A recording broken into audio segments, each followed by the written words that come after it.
In this video, I'm going to teach you how to deposit money into your Pepperstone account easily and safely. Make sure to watch until the end for a helpful tip.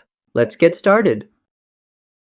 First, go to pepperstone.com or open the Pepperstone app and sign into your account with your login credentials.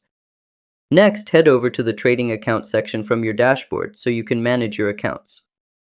Then, you can choose whether you want to fund a live or demo account, but for this video, I'll choose my live account.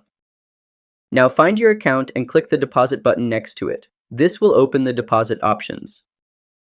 For funding, you can pick from PayPal, bank transfer, credit card, or even crypto. For this video, I'll pick bank transfer, but you can choose whatever works best for you and follow the on-screen prompts. If you choose bank transfer, you'll be asked to pick a currency. I'll choose USD, then Pepperstone will automatically show you their bank details to complete your transfer.